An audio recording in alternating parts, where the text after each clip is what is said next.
चलो हम कल देख रहे थे श्वसन के अंग के बारे में, है ना। तो श्वसन के अंग के बारे में देख रहे थे, जिसमें हम लोग देख लिए थे किसके बारे में, यानी अगर हम देखें तो हम पहले देख लिए थे नंबर 1 यानी श्वास नली या जिसको हम क्या बोलते हैं ट्रेकिया, इसके बारे में हम कल देख लिए थे। ठीक है, अब क्या है कि यहाँ तक तो हम देख लिए थे पहला नंबर। ठीक है, अब दूसरा नंबर में क्या है, नंबर 1 हम देख लिए थे श्वास नली क्या है, ट्रेकिया क्या है, इसके द्वारा तिलचट्टा, टिड्डा, है ना, कीट इसके द्वारा श्वसन करता है। ठीक है, अब यहाँ तक अगर पिछले जो नहीं देखा पिछले क्लास को तो उसको देख लें, तब इस समझ में आएगा। ठीक है, और आज हम देखेंगे क्या, गिल्स, नंबर 2, है ना, नंबर 2 गिल्स के बारे में, है ना। तो गिल्स के बारे में देखेंगे, गिल्स किसके यानी गिल्स के द्वारा कौन श्वसन करता है नहीं करता, इसके बारे में हम देखेंगे। ठीक है, तो आज हम देखेंगे गिल्स के बारे में। ठीक है, तो देखो गिल्स की अगर हम बात करते हैं, है ना, तो देखो गिल्स, अब देखो गिल्स क्या है, तो गिल्स विशेष प्रकार का श्वसन अंग है ना, श्वसन अंग है, ये क्या होगा, अंग होगा। ठीक है, गिल्स एक विशेष प्रकार के श्वसन अंग है जो जल में घुलित, है ना, जल में घुलित ऑक्सीजन का उपयोग श्वसन के लिए करता है ना। श्वसन के लिए गिल्स का होना मछलियों के लिए विशेष लक्षण है ना। तो देखो यहाँ हम गिल्स की अगर हम बात करते हैं तो गिल्स किसके लिए उपयोगी है, गिल्स क्या यानी श्वसन के लिए आवश्यक है या नहीं है, तो उसके बारे में हम देखते हैं। तो गिल्स क्या है, एक विशेष प्रकार का क्या है, श्वसन अंग है जो जल में घुलित ऑक्सीजन का उपयोग करता है। तो देखो गिल्स हम वैसे जीव जंतु के का श्वसन अंग है। देखो गिल्स वैसे जीव जंतु का श्वसन अंग है जो जल में रहने वाले जीव है। तो जल में रहने वाले जीव कौन कौन सा, मछली या मछली से रिलेटेड जितना भी जीव है ना, जो पानी के अंदर रहता है वही क्या है, गिल्स के द्वारा श्वसन करता है।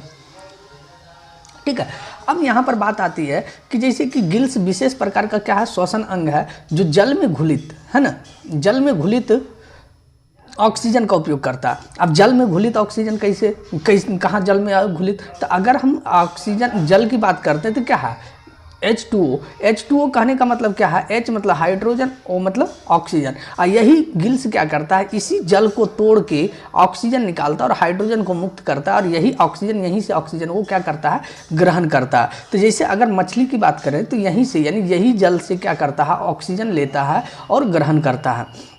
ठीक है, ऑक्सीजन लेता है, कार्बन डाइऑक्साइड छोड़ता है। तो देखो श्वसन में एक ही प्रक्रिया होती है। श्वसन में देखो सिंपल सी परफॉर्मा क्या होता है कि ऑक्सीजन लेने की क्रिया होती है और कार्बन डाइऑक्साइड छोड़ता है। ठीक है, अब अगर हम बात करें तो श्वसन के लिए यानी जल में घुलित ऑक्सीजन का उपयोग श्वसन के रूप में करता है। ठीक है, दूसरा पॉइंट है कि श्वसन के लिए गिल्स का होना मछलियों का विशेष लक्षण है, यानी श्वसन के लिए, है ना, श्वसन के लिए गिल्स का होना मछलियों का विशेष लक्षण है। यानी श्वसन के लिए जो है, श्वसन के लिए गिल्स का होना मछलियों का विशेष लक्षण है। देखो मछलियों का विशेश लक्षण है क्या चीज़, गिल्स होना। और यही गिल्स की मदद से क्या होता है, यही गिल्स क्या करता है, पानी से जो है ऑक्सीजन को प्योरीफाई करके निकालता है, प्योरीफाई यानी शुद्ध करके निकालता है, प्योर ऑक्सीजन को लेता है। बाकी उसमें जो हाइड्रोजन रहता है हाइड्रोजन को छोड़ देता है, ऑक्सीजन को ही सिर्फ लेता है। ठीक है, तो ये हो गया गिल्स। ठीक है, नेक्स्ट अगर पॉइंट देखें तो अगला पॉइंट है कि प्रत्येक समूह, है ना, प्रत्येक समूह में कई गिल्स आगे से पीछे की और श्रृंखला तरीके से व्यवस्थित होते हैं। अब देखो यहाँ पर अगर हम देखें, यहाँ पर मिल्स लिखा हुआ, मिल्स, जो कि मिल्स नहीं होगा, क्या होगा, गिल्स होगा। थोड़ा जो पीडीएफ नहीं मिला है वो पीडीएफ मिल जाएगा। आज हम दोनों पीडीएफ, कल का और आज का अपलोड कर देंगे टेलीग्राम चैनल पे। ठीक है, तो वीडियो के डिस्क्रिप्शन में लिंक दिया हुआ है, उस पर जाके क्लिक करना है। ठीक है, वहाँ पर सारा पीडीएफ मिल जाएगा। ठीक है, तो प्रत्येक समूह में कई गिल्स आगे से पीछे की ओर श्रृंखलाबद्ध तरीके से क्या होता है, व्यवस्थित होता है, और हर गिल्स एक चपटी थैली में स्थित होता है, और जितना भी गिल्स होता है एक चपटी थैली में स्थित होता है, जिसे हम क्या कहते हैं, गिल कोष्ठ कहते हैं। ठीक है, यानी कहने का अर्थ है जितना भी प्रत्येक समूह है, प्रत्येक समूह में कई गिल्स आगे पीछे। देखो अगर सिंपल सी बात, अगर ये गिल्स है तो गिल्स क्या होता है, एक समूह में क्या होता है, आपस आगे पीछे क्या होता है, जुड़ा हुआ रहता है, और यही आपस में क्या होता है, एक श्रृंखलाबद्ध तरीके से जुड़ा हुआ रहता है, और यही व्यवस्थित रहने के कारण, और ये गिल्स जो उपस्थित होता है एक चपटी थैली में होता है। कहाँ होता है, एक चपटी थैली में होता है, और यही चपटी थैली को हम लोग क्या कहते हैं, तो चपटी थैली को कहते हैं गिल कोष्ठ कहते हैं। क्या कहते हैं, गिल कोष्ठ। तो गिल कोष्ठ क्या है, समझ में आ गया, आया कि नहीं। देखो इसमें कोई बड़ी बात नहीं है, ठीक है। यहाँ पर बात एक ही चीज़ समझना है कि गिल्स का प्रयोग कौन से जीव जंतु करता है, तो मछली हो गया, ठीक है। यानी मछली का एक विशेष लक्षण है, श्वसन के लिए गिल्स का प्रयोग करता है। यानी बिना मछली जो है, मछली में अगर गिल्स नहीं पाया जाएगा तो श्वसन नहीं करेगा, और जो भी जीव जंतु अगर श्वसन नहीं कर रहा तो जीवित नहीं रह सकता है, ठीक है। तो ये बात समझ में आ जानी चाहिए। दूसरा पॉइंट है, अगला पॉइंट अगर देखें तो अगला पॉइंट है कुछ अकशेरुकी जलीय जंतु। यानी कुछ अकशेरुकी जलीय जंतु जैसे झींगा, सीप में जलीय श्वसन गिल्स द्वारा ही होता है।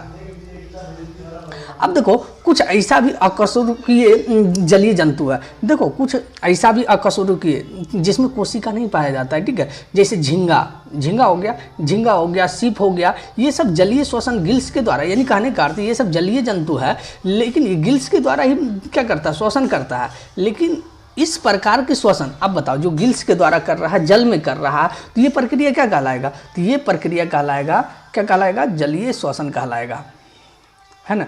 ये प्रक्रिया क्या कहलाएगा, जलीय श्वसन कहलाएगा। कोई दिक्कत यहाँ तक अगर किसी को प्रॉब्लम है तो बताओ, यहाँ तक किसी को प्रॉब्लम नहीं होनी चाहिए, ठीक है। अब अगर हम इसके आगे बढ़ते हैं तो नेक्स्ट अगर देखते हैं, ठीक है, तो नेक्स्ट अगर हम बात करें, है ना, तो अगला पॉइंट फेफड़ा। तो अगर हम फेफड़ा की बात करते हैं,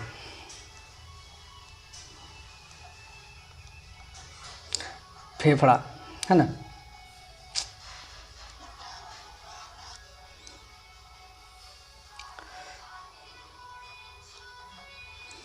अगला पॉइंट है फेफड़ा। तो फेफड़ा, अब देखो यहाँ पर बात आएगा, जैसे संघ हो गया, उपसंघ हो गया, 9th में पढ़ा होगा, पादप जगत हो गया, ठीक है, जंतु जगत हो गया, वर्टिब्रेटा, है ना, वर्टिब्रेटा, एम्फीबिया, रेप्टिलिया, है ना, ये सब चीज़ ऑलरेडी पढ़ा चुके हैं, ठीक है। तो ये सब बात ध्यान में रखना, 9th में ही पढ़ाए थे, तो यहाँ पर मत पूछना कि वर्टिब्रेटा क्या है, एम्फीबिया क्या है, रेप्टिलिया क्या है, या मेमेलिया क्या है, ये सब ऑलरेडी 9th में पढ़ाए हैं, ठीक है। अगर नहीं समझ में आता तो 9th का कॉपी उलट के देख लेना, कहानी ख़त्म। या 9th का बुक में थोड़ा एक बार उसको रिवीजन कर लेना, कहानी ख़त्म हो जाएगा, ठीक है। तो ये सब काम तुम्हारा है, ठीक है। हर चीज़ को हर जगह कम, यानी कहने का अर्थ है करवाना थोड़ा उचित नहीं है, बाकी तो थोड़ा मोड़ा तो हम बताते ही जाएंगे। अब देखो जैसे उपसंघ की अगर हम बात करें, उपसंघ वर्टिब्रेटा के उच्च वर्गीय जंतुओं में, यानी उच्च उपसंघ जो है, वर्टिब्रेटा क्या एक उपसंघ है, संघ नहीं है, उपसंघ है, ठीक है। उपसंघ के जंतुओं में, है ना, श्वसन के लिए फेफड़ा पाया जाता है। अब देखो उच्च वर्गीय जंतु जितना भी होता है ना, तो उच्च वर्गीय, जैसे अगर हम बात करें, जैसे हम मनुष्य की ही बात करते हैं, तो मनुष्य श्वसन किसके हिसाब से करता है, फेफड़ा की मदद से करता है। हम लोग कहते हैं श्वसन कहाँ से लेते हैं, नाक से लेते हैं, लेकिन मुख्य रूप से जो श्वसन की प्रक्रिया हम लोग का आरंभ होती है नाक से होती है, लेकिन मुख्य रूप से कहाँ श्वसन होता है, तो फेफड़ा में ही होता है। कहाँ होता है, फेफड़ा में होता है, ठीक है, फेफड़ा में पाया जाता है। जो वायवीय श्वसन है ना, जो वायवीय श्वसन में,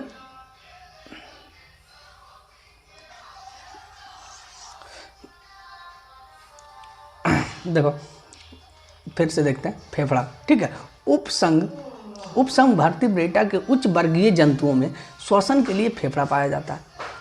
यानी उपसंघ वर्टिब्रेटा यानी उच्च वर्गीय जंतु जितना भी है, उसको श्वसन के लिए, यानी सांसों की आवश्यकता के लिए किसकी आवश्यकता होती है, फेफड़े की आवश्यकता होती है। जो क्या है, जो वायवीय श्वसन है ना, के उपयोग में आता है। यानी वो किसके उपयोग में आता है? वायवीय श्वसन के उपयोग में आता है। कोई दिक्कत? तो अब समझ में आ गया ना कि वर्टिब्रेटा क्या, यानी उच्च वर्गीय जंतु जितना भी है, फेफड़ा श्वसन के लिए क्या होता है? फेफड़ा पाया जाता है। और ये जो क्या है? वायवीय श्वसन, जो वायवीय श्वसन के उपयोग में आता है। किसके उपयोग में आता है? वायवीय श्वसन के उपयोग में आता है। ठीक है। अब अगर हम बात करें वर्ग एम्फीबिया क्या है? वर्ग एम्फीबिया जैसे मेढक, वर्ग एम्फीबिया, यानी एम्फीबिया कहने का मतलब क्या है? जो जल में भी पाया जाता है, जो थल में भी पाया जाता है, यानी जो जमीन में भी पाया जाए और जो पानी में भी पाया जाता है, उसको एम्फीबिया कहते हैं। ठीक है। तो इसमें फेफड़े के अतिरिक्त त्वचा और मुख ग्रंथि से भी श्वसन होता है। अब देखो, अब यहाँ पर अगर मेढक की बात करें तो मेढक 3 तरीके से श्वसन करता है। मेढक की अगर हम बात करें,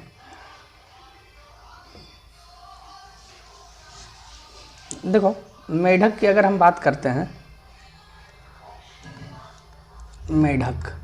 मेढक देखो ये 3 तरीके से करता है। पहला अगर हम बात करें तो पहला तो है क्या? फेफड़ा,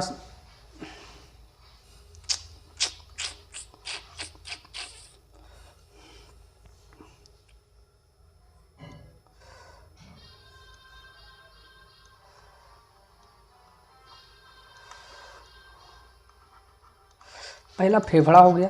ठीक है। दूसरा अगर हम बात करें त्वचा हो गया। तीसरा हो गया, है ना, मुख ग्रसनी, जिसको हम गिल्स भी एक तरह से बोल सकते हैं, मुख ग्रसनी। अब कहेगा कि सर ये कैसे संभव है? ये 3 तरीके से सांस लेता है। तो देखो फेफड़ा, अगर सिंपल सी बात हम फेफड़ा की करते हैं तो वो जमीन पर जब रहेगा ना, जमीन कहने का मतलब है स्थल भाग में रहेगा, तब तो वो फेफड़ा से लेगा। अगर त्वचा की बात करें, जब मेढक क्या है? मिट्टी के अंदर होता है, तब वो किससे लेता है? त्वचा से लेता है। और गिल्स यानी ये जब जल में रहता है, पानी में रहता है, तो ये किसके द्वारा लेता है? तो इसके द्वारा लेता है। तो मेढक एक ऐसा जीव जंतु है जो 3 तरीके से श्वसन करता है। यानी जमीन, यानी स्थल भाग में जब रहेगा तो फेफड़ा से सांस लेता है, मिट्टी के अंदर रहेगा तो अब बताओ, मिट्टी, अब पूरे मिट्टी से ढका हुआ, मिट्टी के अंदर है, तो बताओ किससे श्वसन लेगा? तो किससे लेगा? त्वचा से लेगा। अगर हम गिल्स, अगर मुख ग्रसनी की बात करें तो इसके द्वारा कब लेगा? वो जमीन यानी पानी में है, तो पानी में किसके द्वारा लेता है? तो पानी में जो भी जीव जंतु है वो किसके द्वारा लेगा? तो गिल्स के द्वारा लेगा। यहाँ तक अगर किसी को दिक्कत है तो बताओ। मेढक के बारे में समझ लिए, यानी वर्ग एम्फीबिया के बारे में समझ लिए, मेढक के बारे में समझ लिए, कोई दिक्कत नहीं? यहाँ तक अगर दिक्कत है तो बताओ।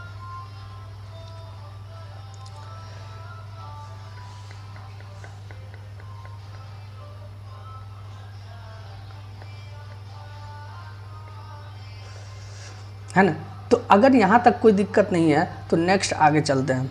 ठीक है, आगे चलते हैं। अगला पॉइंट है रेप्टिलिया। रेप्टिलिया कहने का मतलब जो क्या है? रेंगते हुए चलता है ना, रेंगते हुए, जैसे लिजार्ड हो गया, छिपकली हो गया, लिजार्ड को ही छिपकली बोलते हैं।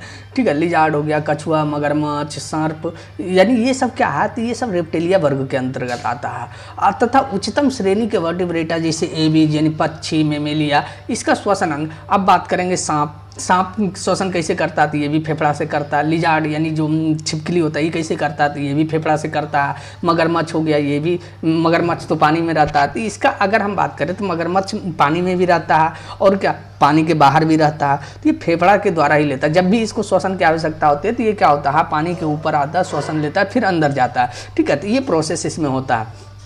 ठीक है, जैसे पक्षी हो गया तो पक्षी भी किसके द्वारा लेता है? तो मेमेलिया पक्षी किसके द्वारा लेता है? तो पक्षी भी, ए भी जी पक्षी किसके द्वारा लेता है? तो ये भी किसके द्वारा? फेफड़ा के द्वारा श्वसन करता है। मेमेलिया में कौन हो गया? मनुष्य हो गया, ये भी किसके द्वारा श्वसन करता है? तो ये भी फेफड़ों के द्वारा श्वसन करता है। तो ये श्वसन के अंग अगर समझ में आ गया हो तो बताओ, है ना। तो ये बात समझ में आ गया तो बताओ। यहाँ तक कोई दिक्कत है? यहाँ तक कोई दिक्कत नहीं होनी चाहिए। अगर यहाँ तक दिक्कत नहीं है तो फिर आगे हम चलते हैं, है ना। अब आगे चलते हैं तो आगे अब क्या देखेंगे? तो आगे अब देखेंगे मानव श्वसन अंग। यानी अभी तक तो हम क्या देखे थे? जीवों का श्वसन अंग, पौधे के श्वसन अंग। ठीक है, अब क्योंकि देखो जीव का श्वसन अंग हो गया, पौधों का श्वसन अंग हो गया, यानी पादप जगत देख लिए, जंतु जगत देख लिए, लेकिन हमको पढ़ना क्या है, मुख्य रूप से क्या पढ़ना है, जानना किसके बारे में, मुख्य रूप से तो मनुष्य के बारे में ही जानना है। देखो कितनों कुछ कर लो, लास्ट में हम लोग अपने बारे में ही जानने की जिज्ञासा रखते हैं कि ना। देखो सिंपल सा, अगर देखो कहीं भी कुछ हो रहा ना, कहीं भी मान लो कहीं जा रहा कुछ हो रहा, मान लो कहीं भीड़ है, मान लो स्कूल जा रहा, रास्ते में कहीं भीड़ लगा देखेगा, तो वहाँ अगर कुछ हो भी रहा ना तो अपने से रिलेट करके देखेगा कि मेरे लिए कुछ प्रॉफिट है कि नहीं। अगर प्रॉफिट नहीं है तो प्रॉफिट नहीं है तो सीधे चलते रह जाएगा। अगर देखेगा कि अपना प्रॉफिट है तो क्या करेगा, रुक जाएगा। तो वही चीज़ है, हम इसमें भी वही करते हैं कि देखो पढ़ते तो बहुत कुछ है, लेकिन मेनली जो फोकस किस पर रहता है, अपने बारे में जानने की जिज्ञासा। ठीक है, तो मानव श्वसन अंग की अगर हम बात करें तो मनुष्य के श्वसन अंग, ठीक है, तो देखो मनुष्य के श्वसन अंग की अगर हम बात करें, है ना, तो मनुष्य की अगर हम बात करें तो प्रोसेस देखो इसका कुछ कोई खास नहीं है। पहले क्या है, नासिका छिद्र, देखो नासिका छिद्र जिसको हम क्या बोलते हैं, नाक बोलते हैं, है ना। यहाँ से हम क्या करते हैं, यहाँ से यानी वायु लेते हैं, हम ये नहीं कर रहे हैं ऑक्सीजन लेते हैं, हम ये क्या कर रहे हैं, वायुमंडल में उपस्थित वायु को हम कहाँ से लेते हैं, नासिका छिद्र से लेते हैं। और नासिका छिद्र से लेकर, है ना, नासिका छिद्र से लेकर हम कहाँ चलते हैं, इसको लेके जाते हैं, यानी किसके थ्रू जाता है, स्वर यंत्र या लेरिंग्स, स्वर यंत्र या लेरिंग्स के थ्रू हम देखो फिगर में भी समझाएंगे, ठीक है। लेरिंग्स के थ्रू कहाँ तक जाते हैं, श्वास नली तक जाते हैं। अब श्वास नली से क्या होता है, श्वास नली या जिसको हम ट्रेकिया के बारे में हम कल भी समझाए थे, ठीक है, और आज भी देखेंगे, ठीक है। ट्रेकिया के बाद, श्वास नली के बाद कहाँ जाता है, श्वास नली या ट्रेकिया के बाद कहाँ जाता है, तो ये जाता है फेफड़ा। अब मुख्य रूप से जो श्वसन की प्रक्रिया कहाँ संपन्न होती है, तो फेफड़ा में ही होता है। अब देखो यहाँ पर अगर हम थोड़ा सा समझते हैं, देखो यहाँ पर अभी हम थोड़ा सा समझाने की कोशिश करते हैं कि अगर हम यहाँ पर हम थोड़ा समझते हैं, देखो अगर हम वायुमंडल की बात करते हैं, हम नया पेज क्रिएट कर लेते हैं, ठीक है, इसको समझने के लिए नया पेज क्रिएट करते हैं।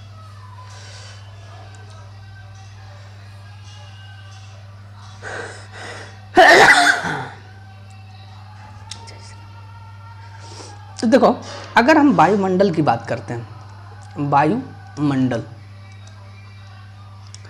अगर मान लो वायुमंडल है, अब यहाँ पर हम इसको क्या करते हैं, वायुमंडल है तो वायुमंडल में बहुत सारा गैस है, ठीक है। हम यहाँ पर लेते हैं पहला नंबर में नाइट्रोजन,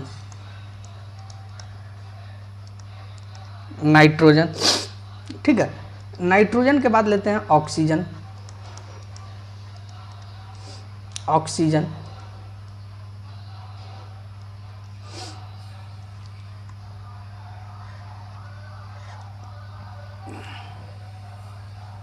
है ना, क्या लेते हैं,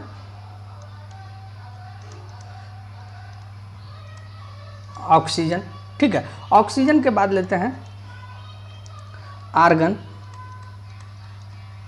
उसके बाद लेते हैं कार्बन डाइऑक्साइड,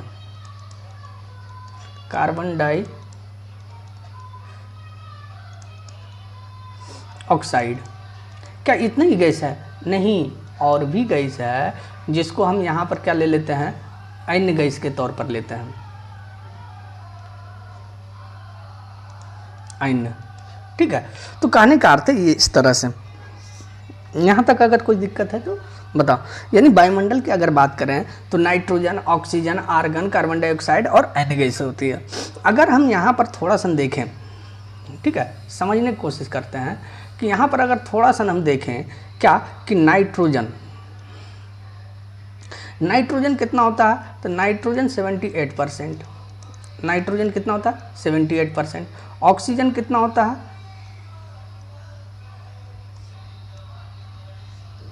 21% लगभग, ठीक है। आर्गन कितना होता है 0.93%, है ना। और कार्बन डाइऑक्साइड कितना होता है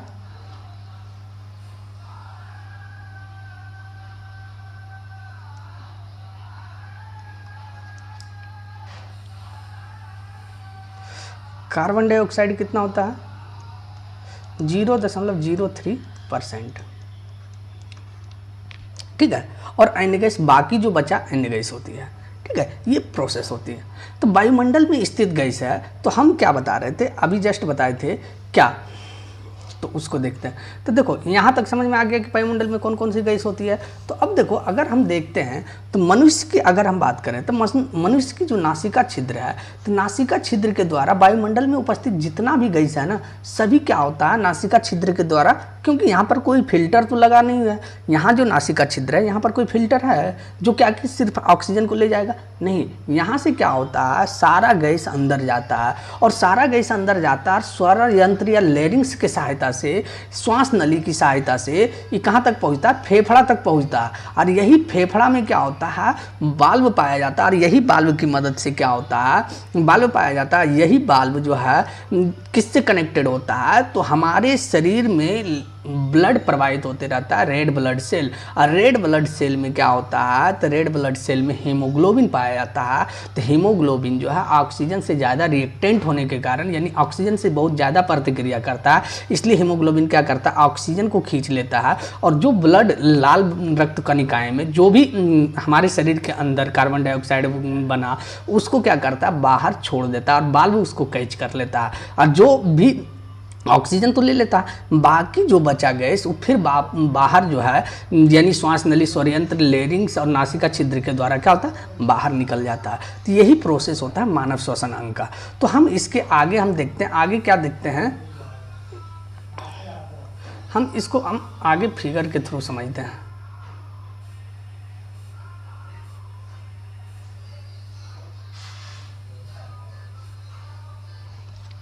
ठीक है,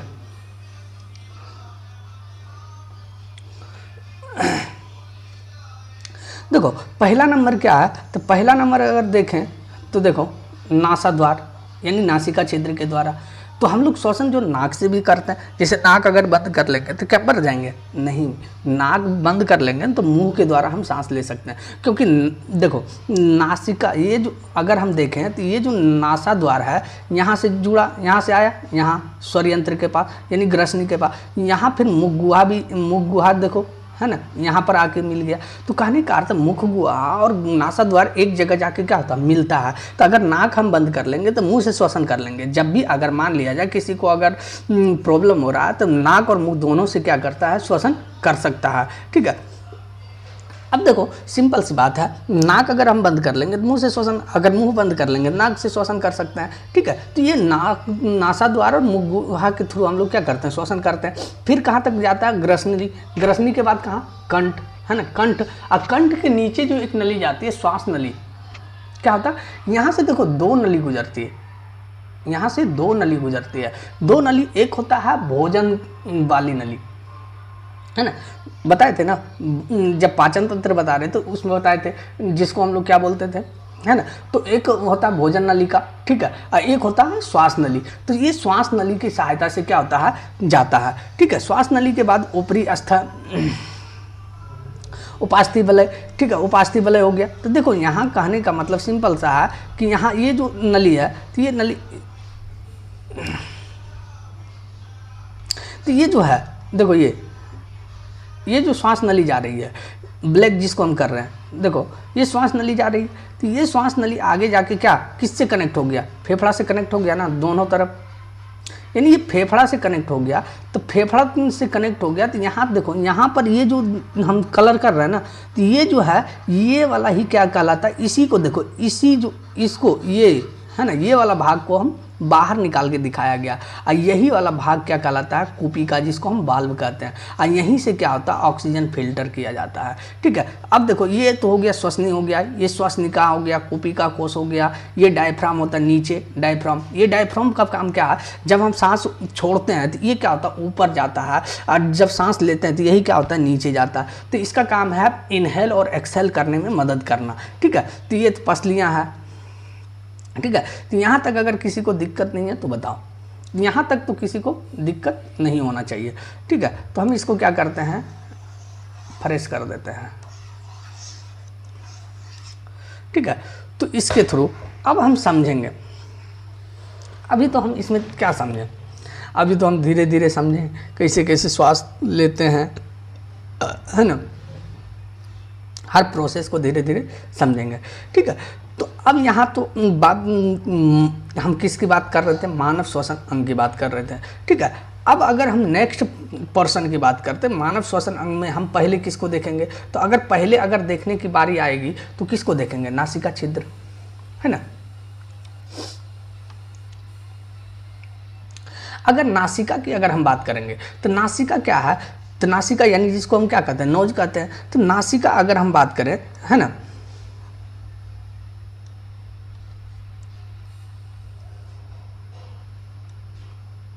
नासिका, नासिका नासिका मुख द्वार के ठीक ऊपर स्थित होती है। यानी नासिका जो है मुख द्वार के ठीक ऊपर होता है। नासिका के अगर देखो मुख यानी मुंह जो है, मुंह के ठीक ऊपर क्या नाक स्थित है। इसमें दो गोलाकार क्या होते हैं, दो गोलाकार छिद्र होते हैं।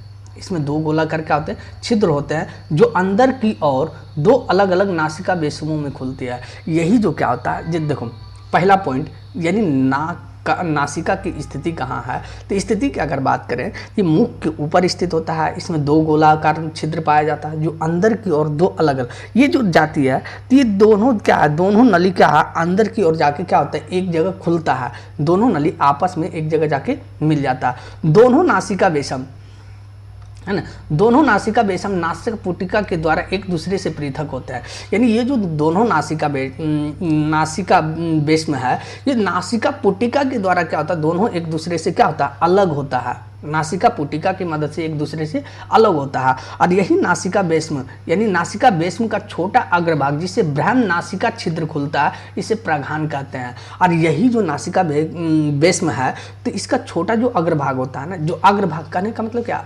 छोटा जो अगला भाग जो होता है, यही क्या होता है, ब्रह्म नासिका छिद्र में खुलता है। यानी बाहरी नासिका छिद्र, ब्रह्म मतलब बाहरी नासिका छिद्र में खुलता है।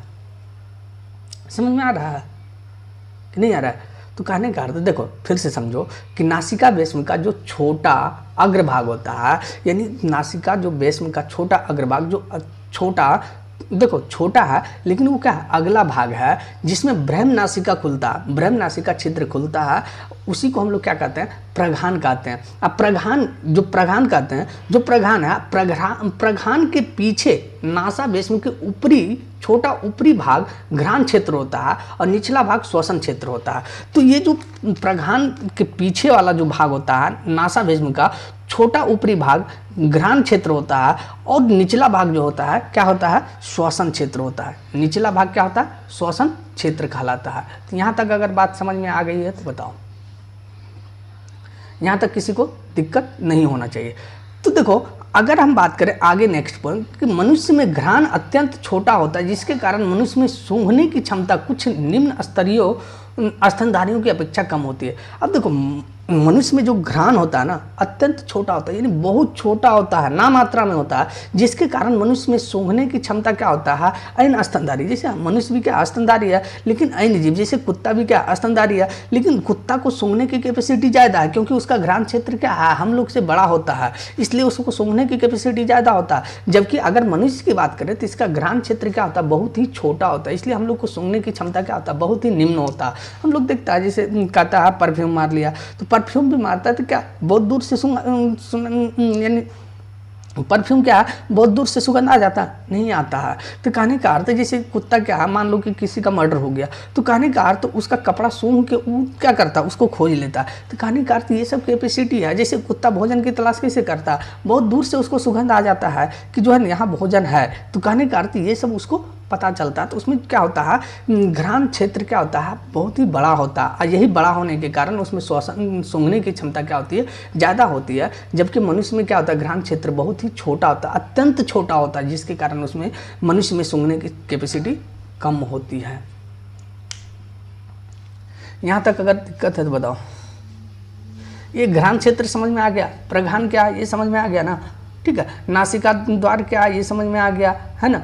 यहाँ तक अगर समझ में आ गया तो हम आगे चलते हैं। ठीक है, आगे क्या है कि नासिका बेस्म है ना, यानी नासिका बेस्म अंदर की ओर ग्रसनी में कंठ द्वार के नीचे, यानी नासिका बेस्म जो है अंदर की ओर अगर देखें तो ग्रसनी जो भाग है, ग्रसनी में कंठ द्वार के, ये जो कंठ है, कंठ के नीचे ठीक नीचे, कंठ के ठीक नीचे एक छोटी सी रचना होती है जिसको हम लोग क्या कहते हैं, लेरिंग्स कहते हैं, और यहीं पर क्या होता है, जाके खुलता है। लेरिंग्स देखो क्या है कि लेरिंग्स क्या, जब हम लोग भोजन करते हैं ना, देखो एक एग्जांपल देते हैं, ठीक है। हम लोग जैसे घर में खाना खा रहे होते हैं, ठीक है, खाना आजकल तो क्या है, आजकल का युग के अकॉर्डिंग देखा जाए कि खाना खाने बैठा, आगे मोबाइल चालू है, फिल्म चल रहा, कॉमेडी चल रहा, सीरियल चल रहा, सब देख रहा, उसके बाद खा रहा, हंस रहा। लेकिन खाना खाने का सही तरीका अगर देखा जाए तो क्या है कि देखो सिंपल सी बात, हम भी करते हैं, ठीक है, हम भी वही काम करते हैं, लेकिन वो काम नहीं करना चाहिए, ठीक है, नहीं करना चाहिए। इसलिए हम भी सलाह नहीं देते हैं किसी को।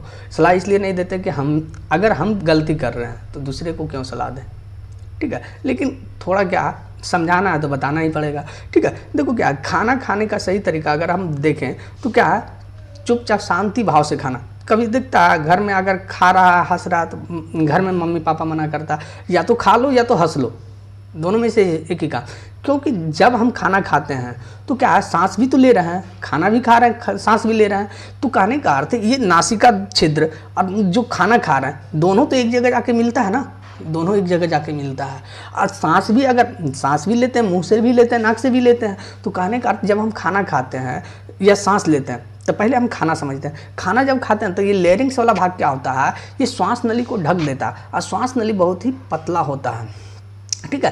तो पतला होता है तो उसमें सिर्फ क्या गैस जा सकता है। अब अगर उसमें खाना चल जाएगा तो क्या वो तो बच जाएगा ना। कभी कभी देखता है खाते खाते क्या होता है, सरक जाता है, यानी नाक मुंह से क्या होता है, वही चावल खा रहा है, चावल नाक मुंह से निकलने लगता है। रीज़न यही है कि खाना खाते समय ना तो हंसना चाहिए, ना तो बोलना चाहिए, ना तो चुपचाप खाना खाओ। जिससे क्या होगा, अगर मान लो कि लेरिंग्स अगर भूल जाए कि हमको ढकना क्या है, श्वास नली ढकना है या भोजन नाली का ढकना है, अगर गलती से भोजन नाली का ढक देगा तो बताओ भोजन कहाँ चला जाएगा, श्वास नली में चल जाएगा, और इससे आदमी मर भी सकता है। इसलिए सलाह दिया जाता है कि कभी भी जो है भोजन करते समय कभी भी जो है ना तो हंसना चाहिए, ना बोलना चाहिए, ना कुछ करना चाहिए, चुपचाप खाना खाओ, ठीक है। तो ये प्रोसेस होता है। तो समझ में आ गया लेरिंग्स क्या, लेरिंग्स से क्या है, ढक्कन है जो क्या होता है, श्वास नली। अगर हम खाना खा रहे हैं तो श्वास नली को ढकता है, और अगर हम खाना नहीं खा रहे हैं, श्वसन कर रहे हैं, तो क्या करता है, भोजन नालिका को बंद करके रखता है। तो ये प्रोसेस होता है।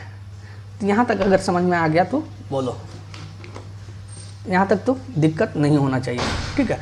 तो हम अगर नेक्स्ट अगर अगला पॉइंट की हम बात करते हैं,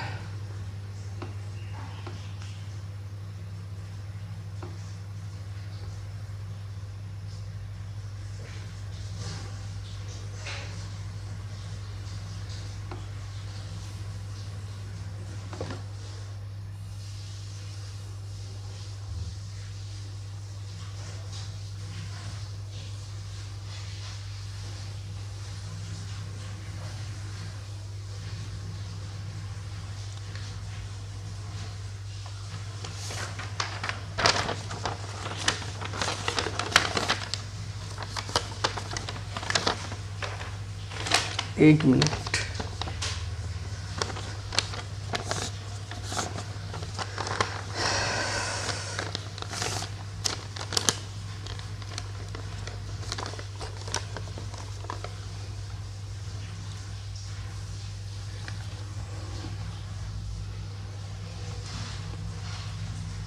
ठीक है।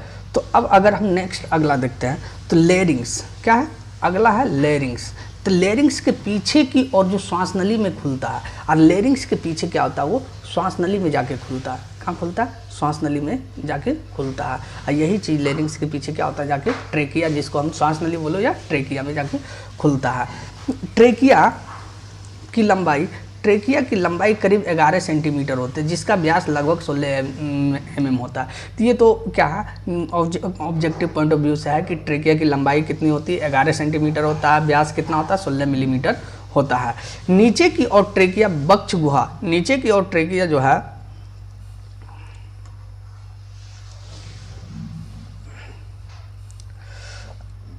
देखो, नीचे की ओर ट्रेकिया बक्ष गुहा में पहुंचती है, जहां यह विभाजित होकर 2 श्वासनियों में बट जाता है। यानी नीचे की ओर ट्रेकिया जो है वक्ष गुहा में पहुंचती है। अब ये ट्रेकिया कहाँ पहुंचता है? वक्ष गुहा में पहुंचता है, जहाँ ये 2 श्वसनियों में विभाजित हो जाती है, यानी 2 श्वसन अंग में जाके विभाजित हो जाता है। अब प्रत्येक श्वसनी फेफड़ों में प्रवेश कर तुरंत श्वसनिकाओं में विभाजित हो जाती है। और यही प्रत्येक यानी दोनों जो श्वसनी अलग अलग फेफड़े में प्रवेश करके श्वसनिकाओं में क्या होता है? विभाजित हो जाता है। अब प्रत्येक श्वसनिकाएँ है ना फिर पतली शाखाओं में बढ़ जाती है, जिसे वायु कोष्ठिका वाहिनियाँ कहते हैं। और यही प्रत्येक जो शाखाओं में ये जो प्रत्येक श्वसनिका है ये पतली शाखाओं में बढ़ जाती है। धीरे धीरे आगे चलते चलते क्या, जैसे देखो क्या पहले क्या हुआ, देखो बात समझो। ट्रेकिया के नीचे कहाँ पहुँचता? वक्ष गुहा में पहुँचता। वक्ष गुहा के बाद क्या 2 श्वसनियों में बढ़ जाता है, और वही 2 श्वसनी जो है अलग अलग प्रत्येक श्वसनी क्या होता है? श्वसनिकाओं में प्रवेश करता, विभाजित हो जाता है। और श्वसनिकाएँ जो है पतली शाखाओं में बढ़ जाता है, और वही पतली शाखाओं को हम लोग क्या कहते हैं? वायु कोष्ठिका वाहिनियाँ कहते हैं। ठीक है, तो कहने का अर्थ जो पतली शाखा बना किसका? प्रत्येक श्वसनिका, तो श्वसनिका का जो पतली शाखा बना उसी को हम लोग क्या कहते हैं? वायु कोष्ठिका वाहिनियाँ कहते हैं। यहाँ तक अगर दिक्कत है तो बताओ, कोई दिक्कत नहीं होना चाहिए। अगर यहाँ तक दिक्कत नहीं है तो नेक्स्ट हम आगे चलते हैं। तो नेक्स्ट आगे कहता है कि मनुष्य के दोनों फेफड़ों में ऐसे करीब 3 × 10⁸ वायु कोष्ठक पाए जाते हैं। यानी मनुष्य के दोनों फेफड़ों में कितने कोष्ठिका वायु कोष पाए जाते हैं, जिसको हम वाल्व कहते हैं। कितना पाया जाता है? 3 × 10⁸। अब 3 × 10⁸ कहने का मतलब क्या हो गया? तो 3 के पावर यानी 3 × 10⁸ यानी 10 को 0, कितना 0 हुआ? 3 3 6 1 7 8 हो गया। अब इसी को अगर गुना कर दे तो कितना हो जाएगा?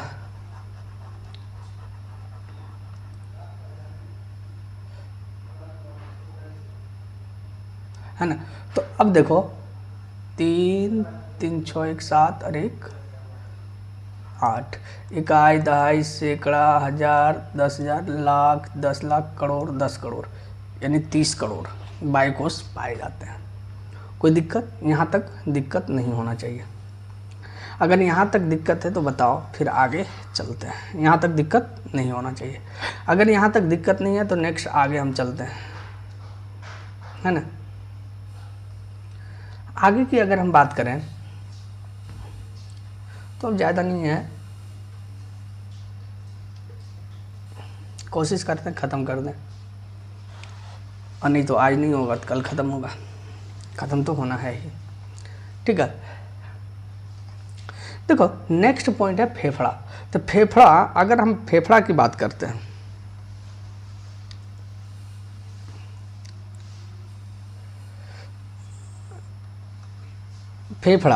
फेफड़ा जो है, फेफड़ा मनुष्य के वक्ष गुहा में स्थित होता है।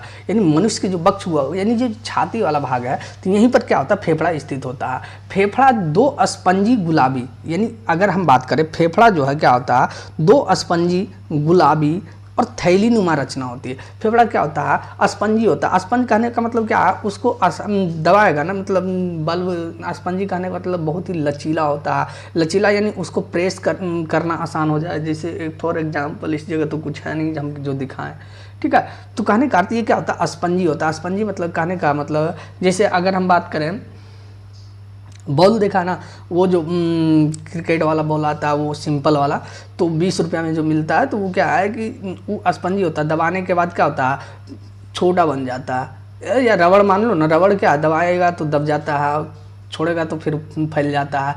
तो ये इसी प्रकार का क्या होता है? फेफड़ा भी क्या होता है? स्पंजी होता है। और कितना? 2 स्पंजी होता है, और कैसा? गुलाबी कलर का होता है, और थैली नुमा रचना होता है। थैली नुमा रचना होता है, जो हृदय के इधर उधर फ्लोरल गुहाओं में स्थित होता है। यानी ये क्या होता है? हृदय के इधर उधर जो हमारा हार्ट है, हार्ट कहाँ पाया जाता है? तो हार्ट अगर देखें तो लेफ्ट वाला भाग में पाया जाता है। तो लेफ्ट वाले भाग के यानी हार्ट के दोनों साइड पाया जाता है। यानी कहने का अर्थ है, अगर मान लो सिंपल सा कि अगर हम ये फेफड़ा बनाएं,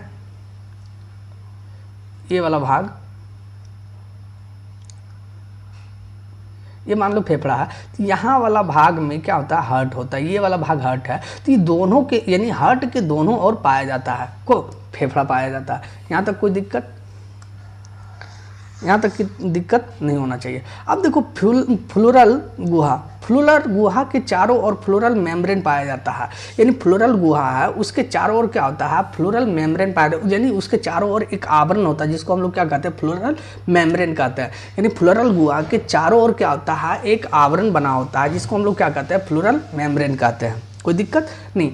तो यहाँ पर बात ध्यान रखना कि फ्लोरल गुहा के चारों ओर फ्लोरल मेम्ब्रेन का पतला आवरण होता है जिसे हम पेराइटल फ्लोरा कहते हैं। अब वही जो चारों ओर जो आवरण होता है उसी को हम लोग क्या कहते हैं, पेराइटल फ्लोरा कहते हैं। यहाँ तक किसी को दिक्कत है? नहीं है? है तो बताओ। यहाँ तक दिक्कत नहीं होना चाहिए। अगर नहीं है तो फिर हम आगे चलते हैं। है दिक्कत? देखो थोड़ा प्रॉब्लम होती है। प्रॉब्लम क्या होता है कि ये बायोलॉजी है, साइंस है, बिना मेहनत का कुछ नहीं होता है, ठीक है। और जब तक मेहनत नहीं करेगा कुछ संभव नहीं है, ठीक है। तो मेहनत तो करना पड़ेगा। बाकी तो नंबर लाना आसान है। जिस हिसाब से रिजल्ट देख के तो लगता है कि कोई भी नंबर ला सकता है यार, बिना। लेकिन हाँ, सीखना है तो सीखने के लिए कुछ ना कुछ करना पड़ेगा। मेरा एक ही कथन है, नंबर के पीछे मत भागो, सीखने के पीछे भागो। अगर जिस दिन अगर पढ़ाई में, कहने का मतलब पढ़ाई का मतलब ये नहीं हुआ कि पढ़ाई कर लिए नौकरी लग गया तभी हम पढ़ाई कर रहे हैं। कहने का मतलब है पढ़ाई करने के बाद अगर मान लो अगर हम 5 घंटा पढ़ें और हमको संतुष्टि नहीं हुआ कि हम पढ़ें ही नहीं। देखो सिंपल सी बात समझना, अगर हम मान लो कि हम 24 घंटा में 18 घंटा पढ़ रहे हैं फिर भी लग रहा है कि क्या पढ़ें नहीं पढ़ें, कुछ समझ में नहीं आ रहा, तो नहीं समझ में आ रहा है, कहने का मतलब तुम्हारा 18 घंटा वो बेकार चल गया, ठीक है। अगर वही चीज़ अगर मान लो कि हम 2 घंटा पढ़ें और लगा कि हाँ आज हम कुछ सीखे हैं, कुछ पढ़े हैं, तो वो 18 घंटा के मुकाबले 2 घंटा वो सही है, ठीक है। तो हमेशा ध्यान रखना कि पढ़ाई होता है, पढ़ाई के समय सब चीज़ बंद होता है, ठीक है। और ऐसे तो दिखावा के लिए बहुत कुछ करता है इंसान। हम भी कभी किए थे, तुम भी करो, और भी सब करता है, करो, है ना। अब देखो अगला पॉइंट है कि फेफड़ा और फ्लोरा के बीच म्यूकस जिस चिकना तरल पदार्थ पाया जाता है जो फेफड़ों के फैलने और वास्तविक रूप में लौटने से होने वाले घर्षण को कम करता है। यानी फेफड़ा और फ्लोरा होता है ना, तो इसके बीच क्या होता है, म्यूकस जैसा चिकना पदार्थ पाया जाता है। और ये चिकना पदार्थ क्या करता है ना कि फेफड़ा क्या होता है, इंक्रीज और डिक्रीज होते रहता है, यानी फैलता है सिकुड़ता, फैलता है सिकुड़ता, फैलता सिकुड़ता। तो यानी कहने का अर्थ जो इसका वास्तविक रूप है ये फिर सिकुड़ता, फिर वास्तविक रूप में आता है, फिर सिकुड़ता, फिर वास्तविक रूप में आता है। तो इसके अगर मान लिया जाए ऐसा हो रहा है, यानी मान लो कि छोटा बड़ा हो रहा, सिंपल सा देहाती भाषा अगर बोला जाए कि छोटा हो रहा बड़ा हो रहा, छोटा हो रहा बड़ा हो रहा, छोटा बड़ा हो रहा, तो इसमें क्या होता है, घर्षण होता है। घर्षण होता है तो ये खराब होने की भी संभावना हो सकती है। तो वापस लौटने और क्या फैलने और सिकुड़ने में जो मदद करता है ना, तो इसमें जो घर्षण होने की जो संभावना है, तो घर्षण को कम करने के लिए जो क्या होता है, म्यूकस पाया जाता है। यही म्यूकस क्या करता है, दोनों के बीच घर्षण को क्या करता है, कम करता है, जो कि आप फैलने और सिकुड़ने में आसानी हो, ठीक है। अब घर्षण, अब देखो घर्षण क्या, तो घर्षण के बिना हम क्या चल भी नहीं सकते। एक पैर, एक कहता है ना, एक डेग भी आगे नहीं बढ़ा सकते हैं, ठीक है। घर्षण नहीं है तो 1 मीटर भी नहीं चल सकते हैं। तो बिना घर्षण का कुछ संभव नहीं है। तो घर्षण को कम करने के लिए हम लोग क्या करते हैं, म्यूकस इसमें पाया जाता है, ठीक है। यहाँ तक अगर दिक्कत नहीं है तो हम आगे चलें या यहीं तक रोक दें। हमको लग रहा है कि यहीं तक छोड़ देते हैं, ठीक है। नेक्स्ट हम अगले क्लास में देख लेंगे, ठीक है। अगले क्लास में देखो आगे क्या है, आगे कुछ नहीं है, आगे है श्वसन क्रिया के बारे में हम देखेंगे, ठीक है।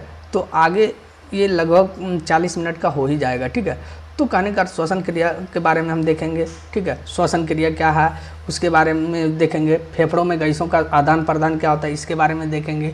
कितना क्या है, कितना ऑक्सीजन है, कितना लेते हैं, कितना देते हैं, इसके बारे में देखेंगे, ठीक है। और उसके बाद हम देखेंगे कि जो रेड ब्लड सेल है वो कैसे जो यानी हमारे श्वसन में मदद करता है, और क्या क्या चीज़ है जो हमारे जो श्वसन में मदद करता है इसके बारे में देखेंगे, ठीक है।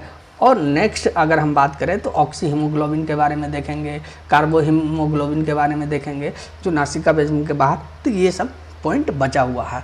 तो अब ज़्यादा नहीं, लगभग 40 मिनट का क्लास और बचा है, ठीक है। तो ये दूसरा चैप्टर ख़त्म हो जाएगा। तो आज का क्लास यहीं रखते हैं, ठीक है। बाकी अगर कोई दिक्कत हो, ठीक है, बेझिझक कमेंट बॉक्स में कमेंट करना, ठीक है। और रही बात, क्लास तो रेगुलर ही चलता, बीच में मेरा मोबाइल क्या हुआ, छीन लिया, मतलब छीन लिया, डाका डाल दिया, ठीक है। तो इसलिए जब मोबाइल ही चला गया तो सारा चीज़ तो उसी में था, तो सारा चीज़ चला गया, ठीक है। इसलिए बीच में बंद हो गया था, ठीक है। तो अब जो है रेगुलर ही चलेगा, है ना। तो कोई दिक्कत नहीं है, बाकी धीरे धीरे सब चीज़ हो जाएगा, ठीक है। और आज यहीं तक रखते हैं। जय Hind, bye bye, take care and जय हिंद।